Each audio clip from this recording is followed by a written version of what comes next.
أعوذ بالله من الشيطان الرجيم. بسم الله الرحمن الرحيم. وما أرسلنا من قبلك إلا رجالا نوحي إليهم فاسألوا أهل الذكر إن كنتم لا تعلمون. ہم نے تم سے پہلے بھی آدمیوں ہی کو رسول بنا کر بھیجا تھا جن کی طرف ہم وحی کرتے رہے، اگر تم نہیں جانتے تو اہل ذکر سے پوچھ لو۔ یہ سورہ نحل کی 43 نمبر کی آیت ہے۔ شروع سے ایسا ہی ہوتا آیا کہ لوگ رسولوں کی رسالت کو ماننے سے اس وجہ سے انکار کرتے رہے کہ وہ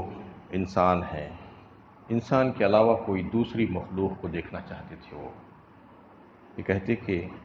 تم تو ہم جیسے انسان ہو، تم اللہ کے رسول اور پیغمبر کیسے ہو سکتے ہو؟ اس میں اللہ تعالیٰ فرما رہے ہیں کہ انہیں چاہیے کہ اہل ذکر سے پوچھ لیں اور معلوم کر لیں کہ شروع سے کیا ہوتا آیا ہے۔ یعنی رجالن کا جو استعمال ہوا ہے یہاں پر، اس کے معنی ہیں مرد کے۔ اس سے واضح ہوا کہ انسانوں ہی سے مراد مرد ہی رسول بنا کر بھیجے گئے ہیں۔ اس میں اب اس میں اہل ذکر کو جب تذکرہ آیا، اس سے مراد اہل کتاب ہے۔ یہ اس وجہ سے کہ اس وقت اہل کتاب یعنی یہود و نصارہ جو تھے وہی علم رکھنے والے لوگ تھے، ان کے پاس اللہ تعالیٰ نے کتابیں نازل فرمائی تھی، جس کی وجہ سے وہی کا علم انہی کے پاس تھا۔ اس وجہ سے مکے کے مشرکین نے ایک وفد بنا کر مدینہ بھیجا کہ جا کر یہودیوں سے معلوم کریں کہ واقعے میں اس سے پہلے جو نبی آیا کرتے تھے وہ انسان تھے کیا اور کوئی دوسری مخلوق۔ تو اس میں اس بات کو واضح کر دیا گیا کہ تم جا کر پوچھ لو جو جاننے والے ہیں، اگر تم نہیں جانتے کہ کبھی بھی ایسا نہیں ہوا کہ کسی بھی فرشتے کو رسول بنا کر بھیجا گیا ہو کسی قوم کی طرف۔ واضح رہے کہ اہل کتاب اس بات کے قائل تھے کہ رسول انسانوں ہی میں سے بنائے جاتے رہے ہیں، جیسا کہ مثال کے طور پر موسیٰ علیہ السلام اور عیسیٰ علیہ السلام انسان ہی تھے۔ چنانچہ بائبل میں بھی ان کے بچپن کے حالات بھی بیان ہوئے ہیں، انہوں نے کس طرح پرورش پائی۔ اس لیے قرآن نے مشرکین کو جو نبی صلی اللہ علیہ وسلم کی رسالت کا اس بنا پر انکار کر رہے تھے کہ آپ انسان ہیں، ایک ایسی بات کی طرف متوجہ کیا جو اہل کتاب کے ہاں مسلم تھی۔ اس میں جو بات آئی ہے فَاسْأَلُوا أَهْلَ الذِّكْرِ إِن كُنتُمْ لَا تَعْلَمُونَ، ایک تو حکم خاص تھا شان نزول کے اعتبار سے کہ آپ صلی اللہ علیہ وسلم کی رسالت پر جو لوگ ماننے کے لیے تیار نہیں تھے، شک کر رہے تھے کہ آپ ایک بحیثیت انسان ایک نبی کیسا ہو سکتے ہیں، تو اس کے بارے میں پوچھنے کے لیے کہا گیا جو جانتے ہیں۔ اس کے علاوہ ایک حکم عام یہی ہے اس میں کہ جو کوئی کسی چیز کے بارے میں نہیں جانتا ہو تو چاہیے کہ وہ جاننے والے سے پوچھ کر اس پر عمل کرے، چاہے وہ دنیا ہی کا معاملہ کیوں نہ ہو، اور دین کے معاملے میں تو خاص طور پر علم رکھنے والے سے پوچھنا چاہیے۔ تو جو دین کے کسی بھی معاملے میں مسئلے پر حکم پر جاننے والے سے عالم سے پوچھ کر اس کے بتلانے پر عمل کرے گا، اسی کو تقلید کہا جاتا ہے۔ یہ قرآن اور حدیث میں اس کی وضاحت ہے، صراحت کے ساتھ موجود ہے کہ کسی حکم کو کسی جاننے والے سے پوچھ کر اس پر عمل کیا جانا چاہیے، اور عقلاً بھی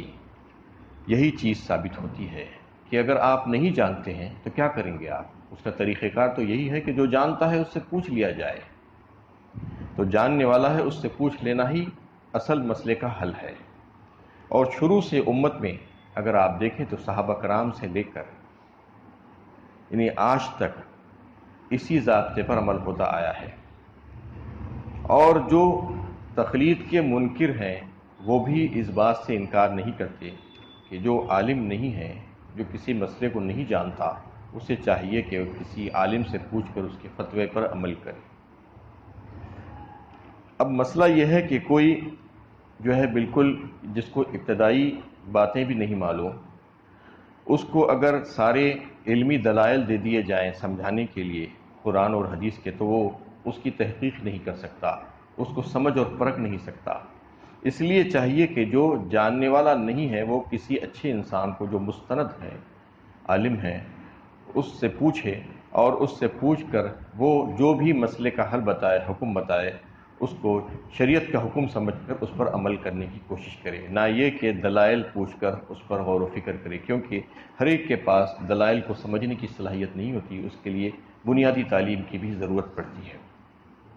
اس سلسلے میں قرآن اور حدیث میں جو ہے اس بات کی وضاحت آئی ہے کہ ایسا ہی طریقہ اختیار کرنا چاہیے، اور سنت طریقہ بھی یہی ہے کہ حضرت معاذ بن جبل کو یمن کا گورنر بنا کر جب بھیجا جا رہا تھا تو رسول اللہ صلی اللہ علیہ وسلم نے ان کو اپنی آخری ہدایتیں دیتے ہوئے ان سے پوچھا کہ اے معاذ، تم اب ایک حاکم کی حیثیت سے جا رہے ہو یمن،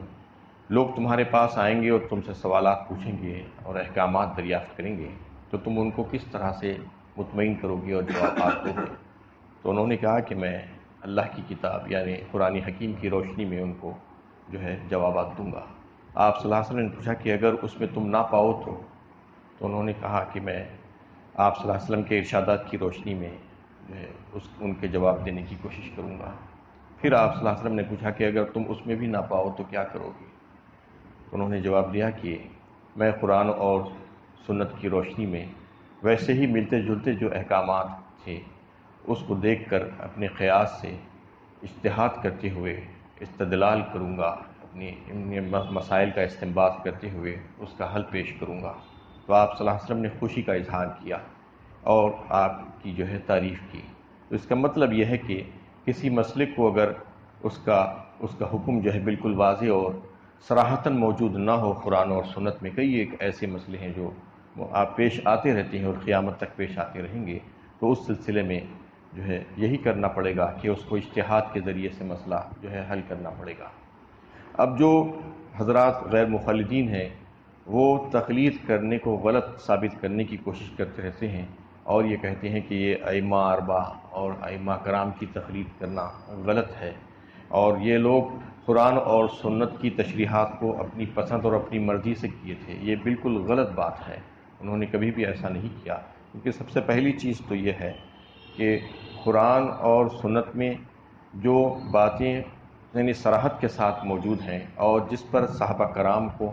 یا تابعین و طبع تابعین اور امت کے دیگر صالحین کو کوئی اختلاف جو ہے پیش نہیں آیا، ان کے حکم جاننے کے بارے میں، ان کے معنی متعین کرنے کے بارے میں، تو اس کو تو براہ راست عمل کیا جاتا ہے، کیا جاتا رہے گا، اس پر کسی کی تقلید کرنے کی کوئی ضرورت ہی نہیں پڑتی کسی مجتہد کی۔ جو بات بالکل واضح ہے، جو صراحت کے ساتھ موجود ہے، اس میں جو ہے ظاہر بات ہے کہ کوئی مسئلے کا حل نکالنا ہے ہی نہیں، جو پہلے سے مسئلے کا حل موجود ہے تو اس پر کوئی جرأت کر بھی نہیں سکتا۔ اور جن مسائل میں جو ہے جس کو سمجھنے میں صحابہ کرام کو اور تابعین طبع تابعین کو جو ہے اختلاف ہوا، اس کے معنی و مفہوم سمجھنے میں جو صراحت کے ساتھ جو ہے جس کا جو سمجھ نہیں پائے تو اسی میں اجتہاد کیا گیا، اور اجتہاد کا جو درجہ رکھنے والا جو عالم ہے وہی اجتہاد کر سکتا ہے، ہر کس و ناکس نہیں، اور جو عام عالم ہے وہ عالم مجتہد سے پوچھ کر اس کی تقلید کرے گا۔ تو یہی اصول ہے، اور اس میں بالکل واضح جو ہے حکم موجود ہے کہ اگر کوئی چیز نہیں جانتے ہیں تو جو جاننے والا ہے اس سے پوچھ کر عمل کیا جانا چاہیے۔ اور ان حضرات نے جو اجتہاد کیا وہ بالکل نیک نیتی کے ساتھ کیا، اور ان کی علمیت وہ لیول کی، وہ درجے کی تھی، وہ معیار تھا ان کا، اس کے باوجود بھی جو ہے اس میں خطا کا امکان ہے، اس لیے کہ وہ اللہ کا حکم تو نہیں ہے واضح صراحت،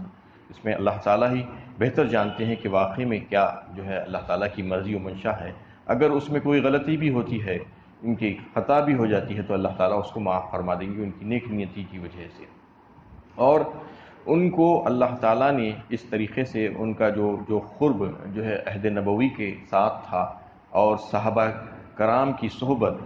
اور تابعین و طبع تابعین وغیرہ کی برکتوں کی وجہ سے ان کو اللہ تعالیٰ نے ایک ایسا سلیقہ عطا فرمایا تھا کہ وہ اسلام کے مزاج کو سمجھتے تھے اور اس کے مقاصد اور اس کے احکامات کو زیادہ طور پر جاننے والے تھے، اور انہوں نے ویسا ہی رویہ اختیار کیا کہ جو باتوں کو کتاب اور سنت سے بہت زیادہ اقرب پاتے اسی کو اختیار کر لیتے۔ وہ اپنی مرضی سے اور اپنی خواہش سے کچھ بھی انہوں نے نہیں کیا، جو بکھری ہوئی چیزیں تھیں اس کو جوڑ دیا، جو احکامات واضح نہیں تھے، جو صراحتاً موجود نہیں تھے، جس کو سمجھنے میں اختلافات پیدا ہو رہے تھے، اس کو جو ہے انہوں نے طے کیا اور اس مسئلے کا حل اجتہاد کے ذریعے سے پیش کیا گیا۔ اس میں ان کے اوپر الزام لگانا کہ وہ اپنی خواہش سے، اپنی مرضی سے کیے ہیں، اپنی خواہش اور مرضی سے انہوں نے کچھ بھی نہیں کیا۔ امت کے اوپر ان کا احسان ہے کہ انہوں نے اتنا بڑا کام کیا، اور جو چیزیں جو عام انسان جان نہیں سکتا تھا، جس کی علمیت اس درجے کی، اس معیار کی نہیں ہے، وہ جو ہے اگر کہتا ہے کہ میں خود جان لوں گا، تو اس کو نہ عربی آتی ہے، نہ وہ اسلام کے مزاج سے واقف ہے، اور اس کا دور عہد نبوی سے کتنا دور ہوتے جا رہا ہے۔ جتنا دور ہوتے جائے گا اتنی خرابیاں پیدا ہوتی جائیں گی۔ تو پھر ان لوگوں پر اعتراض کرنا جو وہ حضرات تھے، جو تابعی درجے کے حضرات تھے، تبع تابعی درجے کے حضرات تھے، تو ان لوگوں نے اپنی نیک نیتی کے ساتھ یہ کام کیا، اور اس کو جو ہے کبھی بھی اپنی انا کا مسئلہ نہیں بنایا، اور کبھی بھی انہوں نے یہ نہیں کہا کہ ہمارے طریقے کو اپنایا جائے۔ بس انہوں نے محنت کی اور کوششیں کی، اور جو مسائل کے جو حل جو نکالنے تھے اس کو نکالنے کی کوشش کی۔ تو اس میں اس کو بھی جو ہے لیا جا سکتا ہے کہ فَاسْأَلُوا أَهْلَ الذِّكْرِ إِن كُنتُمْ لَا تَعْلَمُونَ میں، کہ جو باتیں آپ نہیں جانتے تو آپ کو چاہیے کہ آپ ساری دین کے معاملات میں ان لوگوں سے پوچھ کر عمل کرنے کی کوشش کریں جو ان کے بتلانے پر آپ اسی پر عمل کریں۔ بِالْبَيِّنَاتِ وَالزُّبُرِ وَأَنزَلْنَا إِلَيْكَ الذِّكْرَ لِتُبَيِّنَ لِلنَّاسِ مَا نُزِّلَ إِلَيْهِمْ وَلَعَلَّهُمْ يَتَفَكَّرُونَ۔ ان رسولوں کو روشن نشانیوں اور کتابوں کے ساتھ بھیجا گیا، اور اے پیغمبر صلی اللہ علیہ وسلم، تم پر بھی ہم نے یہ ذکر نازل کیا ہے تاکہ تم لوگوں پر وہ چیز واضح کر دو جو ان کی طرف بھیجی گئی ہے، تاکہ وہ غور و فکر کریں۔ اس میں واضح کر دیا گیا کہ ذکر کا جو لفظ آیا ہے اس سے مراد قرآن کریم ہے۔ قرآن کریم کو وضاحت کے ساتھ پیش کرنے اور اس کی تشریح کرنے، اس کی تفسیر کرنے کے لیے اللہ تعالیٰ نے آپ صلی اللہ علیہ وسلم کو مامور کیا۔ آپ صلی اللہ علیہ وسلم کو اللہ تعالیٰ نے سکھایا، اور آپ کے معلم اللہ رب العالمین ہیں، اور آپ کے ذریعے سے ساری امت کو سکھایا گیا۔ تو اس آیت میں یہ بات واضح کر دی گئی کہ سکھانے والی ذات جو ہوگی وہ آپ صلی اللہ علیہ وسلم کی ہوگی۔ لِتُبَيِّنَ لِلنَّاسِ مَا نُزِّلَ إِلَيْهِمْ، جو ہم نے نازل کیا ہے ان کی طرف، اس کو لوگوں کے سامنے پیش کر دیا جائے، کیونکہ آپ صلی اللہ علیہ وسلم ہی صحیح جانتے تھے کہ آیت کا صحیح معنی اور مفہوم کیا ہے۔ کوئی اگر عربی سیکھ لے گا یا عربی قواعد سے واقف ہو کر یہ کہنے لگے گا کہ میں بھی اس کے معنی جان سکتا ہوں، تو اس کا مطلب یہ ہے کہ وہ غلطی پر ہے، کیونکہ اصل جو تفسیر ہے اور تشریح ہے وہ آپ صلی اللہ علیہ وسلم کی تشریحات کے اور ارشادات کے بغیر سمجھی ہی نہیں جا سکتی۔ آپ صلی اللہ علیہ وسلم نے جس طریقے سے سمجھایا ہے بنیاد اسی کو بنانا ہوگا۔ اس لیے سنت رسول صلی اللہ علیہ وسلم ہی اصل جو ہے تشریح قرآن کریم کی۔ آپ صلی اللہ علیہ وسلم کو جو علم دیا گیا تھا وہ اللہ تعالیٰ کی طرف سے صحیح اور سچا علم دیا گیا تھا۔ اِنَّکَ لَعَلَىٰ خُلُقٍ عظیم، جو کہا گیا کہ آپ بہترین اخلاق کے نمونہ ہیں۔ اور حضرت عائشہ رضی اللہ تعالیٰ عنہ نے جو کہا تھا کہ آپ صلی اللہ علیہ وسلم عین قرآن کی اخلاق کے مطابق ہی ہیں۔ اگر قرآن کی اخلاق کو آپ کو دیکھنا ہے کہ قرآن میں کیا ہے، تو آپ صلی اللہ علیہ وسلم اس کا چلتا پھرتا نمونہ ہے، یہ کہا گیا تھا۔ آپ صلی اللہ علیہ وسلم کو جو فرائض منصبی جو سونپے گئے تھے اس میں ایک کام یہ بھی تھا کہ کتاب کی تعلیم کرنا، وَيُعَلِّمُهُ الْكِتَابَ، اور اس میں خصوصی طور پر اس کتاب کو جو ہے لوگوں کے سامنے پیش کر دینا، اس کا علم لوگوں کے سامنے رکھنا، اس کی تشریحات، اس کی توضیحات پیش کرنا، اس کی تفسیر پیش کرنا۔ اللہ تعالیٰ نے آپ صلی اللہ علیہ وسلم کو یہ سلیقہ سکھایا تھا، اور آپ صلی اللہ علیہ وسلم اپنی مرضی سے کچھ بھی نہیں کرتے تھے، بلکہ وہ وہی تھی، وَمَا يَنطِقُ عَنِ الْهَوَىٰ إِنْ هُوَ إِلَّا وَحْيٌ يُوحَىٰ، وہی کے ذریعے سے آپ کہا کرتے تھے ہر چیز، اور کبھی اللہ تعالیٰ آپ کے ثواب دید پر بھی کچھ چیزوں کو چھوڑتے تھے، آپ اس کے فیصلے کرتے اجتہادی طور پر، اور اگر وہ فیصلہ صحیح ہو جاتا تو پھر اس کی تائید کر دی جاتی اللہ تعالیٰ کی جانب سے، اور اگر اس میں کوئی کسی ترمیم کی ضرورت پڑتی تو نکیر کر کے اس کی تصحیح کر دی جاتی فوراً، اس کو ویسا ہی نہیں چھوڑ دیا جاتا۔ تو اس میں یہ واضح کر دیا گیا کہ آپ صلی اللہ علیہ وسلم نے جو فرما دیا ہے، اور آپ صلی اللہ علیہ وسلم کے جو ارشادات کے ذریعے سے جو ہے قرآن کو جو سمجھا جا سکتا ہے، ویسا کسی اور کے ذریعے سے نہیں سمجھا جا سکتا، اور اگر کوئی اس کے علاوہ کوئی کوشش کرتا ہے تو اس کا مطلب یہ ہے کہ وہ غلطی پر جا رہا ہے، وہ گمراہی کے راستے پر جا رہا ہے۔ اور اس کو اللہ تعالیٰ نے محفوظ رکھنے کی ذمہ داری بھی اپنے اوپر لے لی ہے۔ نحن نزلنا الذکر وإنا لہ لحافظون میں جو ہے یہی بات آئی ہے، اس کے نہ صرف الفاظ اور اس کے معنی کی بھی حفاظت کی ذمہ داری اللہ تعالیٰ نے جو لی ہے، تو اس سلسلے میں احادیث نبوی صلی اللہ علیہ وسلم، آپ صلی اللہ علیہ وسلم کے ارشادات کی حفاظت، ذخیر حدیث کی حفاظت صحابہ کرام نے کی، اس کے بعد پھر تابعین، طب تابعین اور امت کے جو ہے اکابرین